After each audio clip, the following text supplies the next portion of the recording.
Salam alaikum wa rahmatullahi wa barakatuh. Salut à tous. Dans cette vidéo, on va continuer notre configuration de web server. Donc, on va lancer web server. Soit vous lancez, double-clic sur le fichier webserver.exe à la racine du répertoire d'installation de web server, ou bien double-clic ici. Donc ici, on va vérifier que l'icône, cette icône est de couleur verte. Si l'icône apparaît en couleur orange, c'est qu'un des deux services n'est pas correctement démarré. Probablement parce que le port est déjà occupé par d'autres programmes, exemple Skype ou un serveur MySQL déjà démarré. Donc dans mon cas, donc si vous mettez le curseur ici, donc comme c'est marqué ici, serveur local, tous les services sont lancés. Dans votre cas, si il vous marque comme un des deux services n'est pas marqué, c'est qu'il y a un problème de port. Donc on fait un clic droite, un clic gauche sur l'icône WAMP. On va à Apache. Donc vous faites un clic droite, outils, et on fait ici tester le port 80. Donc ici, pour moi, le serveur Apache. Donc le your port 80 is actually used by server Apache. Dans votre cas, donc s'il n'est pas utilisé par Apache, donc au Pascape, donc s'il n'est pas utilisé par Skype, donc c'est Apache qui va l'utiliser. Sinon, soit vous changez le port au niveau de Skype, soit vous testez un autre port. Donc vous, pour Apache, donc utilisez un autre port pour Apache. Dans ce cas-là, donc vous allez ici, donc faites un clic droite, outils, et vous faites tester, ou bien utiliser un autre port que 80. Donc si le port 80, quand vous faites tester le port, et vous trouvez que il est utilisé par Skype ou un autre programme, donc vous laissez, soit vous le changez, soit vous le laissez et vous testez un autre port pour WAMP server. Donc clic droite, outils, donc utilisez un autre port que 80. Donc ici vous marquez le port 80 et vous faites OK. Soit vous le faites ici de cette façon, soit vous faites clic gauche cette fois, allez dans Apache et vous ouvrez le http.config. Ici, on va faire un CTRL F pour chercher le port 80. Donc ici, le port utilisé c'est 80 pour moi. Donc le port il est 80.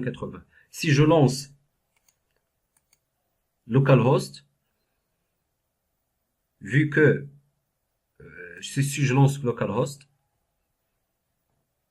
donc ça marche. Normalement ça devrait pas marcher.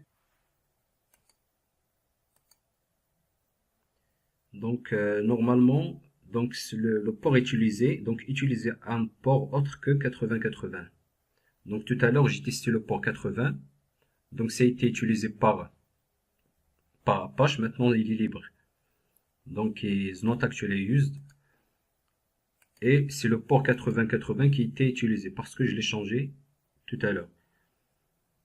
Donc voilà, utiliser un autre port que 80. Et aussi, on peut y aller vers http.config. Donc ici, c'est le port 80 pour listen. Donc 80. On vérifie aussi le 127. Donc 127, on fait 127.0.0.1. Donc ça marche. Donc soit vous mettez localhost, soit 127. Donc ici local host, et n'oubliez pas de mettre 2 points et le numéro de port. Donc maintenant, après la vérification du lancement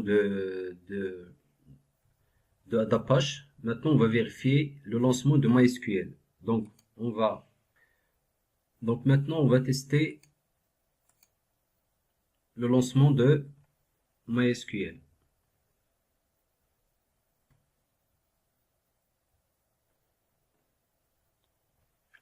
Donc MySQL, donc on clique sur console MySQL. Pour le mot de passe, il suffit juste de taper entrée parce que pas de mot de passe par défaut. Donc vous pouvez le mettre après si vous voulez. Donc ici on va faire show data base et point virgule à la fin. Donc on a quatre tables ici, quatre bases de données. Donc ça marche. Donc on ferme. Donc on a la base de données MySQL qui marche et le lancement d'Apache et le lancement de MySQL. Maintenant on va se connecter au serveur de la base de données MySQL. Pour se connecter, donc on fait un clic gauche sur l'icône de WAMP. On va sur phpMyAdmin. Donc on va cliquer sur phpMyAdmin. Ou bien vous venez ici et vous cliquez sur phpMyAdmin. Donc comme vous voulez. Donc les deux. Donc ici, on note, ou bien vous écrivez ici root, c'est l'utilisateur root. Et pour le mot de passe, donc le mot de passe, il n'y a pas de mot de passe par défaut. Et on fait exécuter ou vous cliquez sur entrée. Ici, on a l'écran suivant qui apparaît. Donc ici, on a, si vous voulez créer une nouvelle base de données, donc vous cliquez dessus et vous créez une base de données. Donc on verra ça dans une autre vidéo pour la création de base de données. Donc WAMP Server est une plateforme de développement web sous Windows pour des applications web dynamiques. Donc on a les composants de WAMP Server, comme on voit ici. Donc on a pour WAMP, on a Windows, Apache, MySQL et PHP. Donc Apache, c'est un serveur web qui répond directement aux requêtes du client web. MySQL, il permet de stocker toutes les données de l'application. Et PHP, c'est un langage de script, donc qui est exécuté au niveau du navigateur. Donc on trouve aussi comme serveur LAMP sous Linux, exemple sous Unix.